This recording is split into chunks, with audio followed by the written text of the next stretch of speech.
सवाल ये है कि मुस्लिम धर्म में जो है आप जानते हैं कि 50 औरत रखिए और जो है 1050 बच्चा पैदा कीजिए। ये कोई परंपरा नहीं, ये तो जो है एक जो है जानवरी प्रवृत्ति है।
I think what we have been hearing from the BJP party particularly in recent months reflects a kind of preference for marginalization of a particular group of people, in a way spreading hate, and in the process I would say alienation and humiliation of a community of people, particularly the Muslims.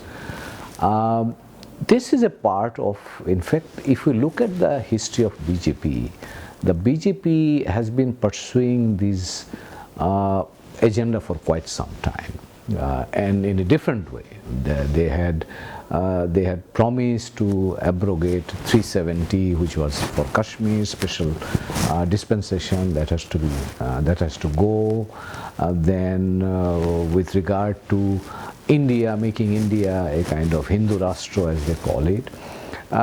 So the NRC, CAA, meaning the Citizenship Amendment Act, and also other kinds of initiatives, all these are part of a design or part of an initiative that BJP has been trying to build up, essentially to promote its domestic political agenda. They want to remain in power, like any other political party, but they are using this communal agenda or message of hatred to polarize the Indian society and to create their support structure within the Indian majority, which is the Hindu community.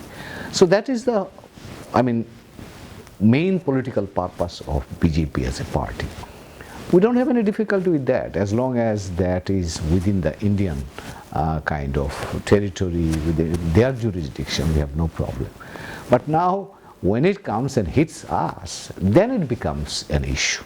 For example, when we hear that Indian ministers are talking about Bangladesh in terms of using them as termites, throwing them out, and using many other kind of abusive languages to portray Bangladeshis, for example.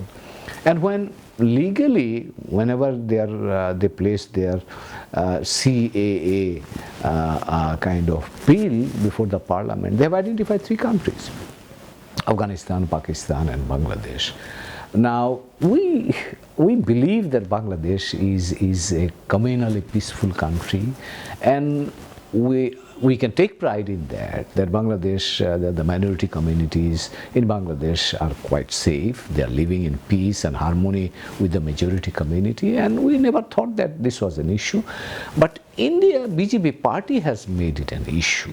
Now, as I said, as long as it's an Indian political issue, I think we can live with that. So we understand what is BJP's priority, what is their election agenda, what is their agenda for remaining in power. That's okay, that's fine with us. But when they use Bangladesh to promote their this kind of hatred, this kind of polarization, humiliation of a particular community, then I think we have something to say, and that hurts us, because we believe that India is not only a country.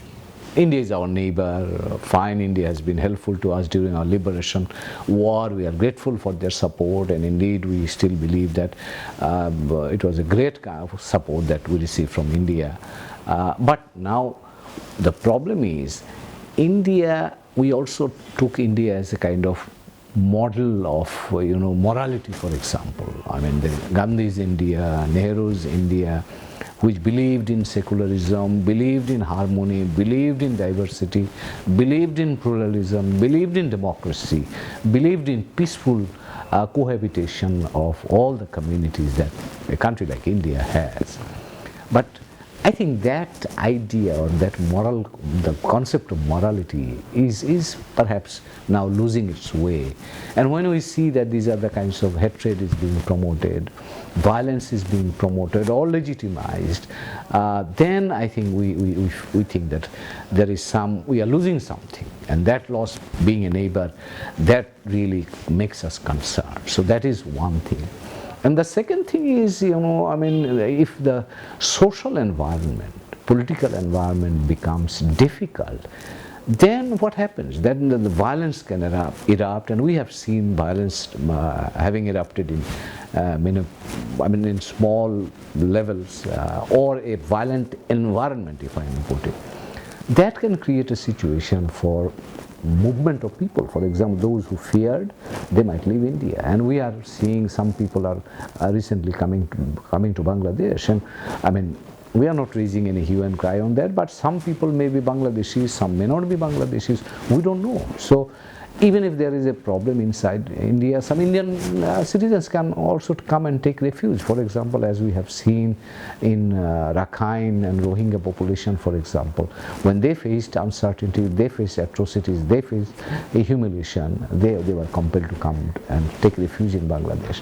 So any tension in any country, neighboring country, particularly a country like India, which is our closest neighbor, such a big country, and sitting at the center of South Asian landmass, any kind of social commotion, any kind of political tension, any kind of hiccups can create a situation where we can become embroiled without wanting for it. And we have all of South Asia, including Bangladesh, we have our problems, 101 problems already. Poverty is a problem, employment is a problem, maintaining social cohesion is a problem, maintaining peace is not an easy task either. So in this kind of challenges which Bangladesh has, India has, the whole of South Asia has. Now on top of that, if we have that kind of situation or tension or new problem being created out of hatred, communal tension, communal conflict, that is not, I think, that is wanted, that anybody wants now. And in South Asia, in 1946-47, we have learned in a very hard way what communal tension can create. Millions of people died, millions of people had to leave their home, destroyed, their properties were destroyed, and so on and so forth. So that lesson teaches us that we don't need any kind of, our forefathers had seen that kind of situation, bad situation. And South Asia at this stage, we don't need it, because every country in South Asia is trying to make things better for their people, fighting poverty, creating employment, making a future for the younger generation. So my sense is that I think we should go for something better, which is bringing people together, not divide the society, rather unite the society, unite the countries of South Asia together. But at this time, whatever we are seeing happening in India doesn't inspire much confidence. I wish we could see India, and I think, and it's my hope that good sense will prevail, and then within India communal harmony would be restored or practiced, and that will help us also to practice the same kind of communal harmony and build up a peaceful Bangladesh, progressive Bangladesh, a dynamic Bangladesh, and contribute to the promotion of regional peace, security and prosperity.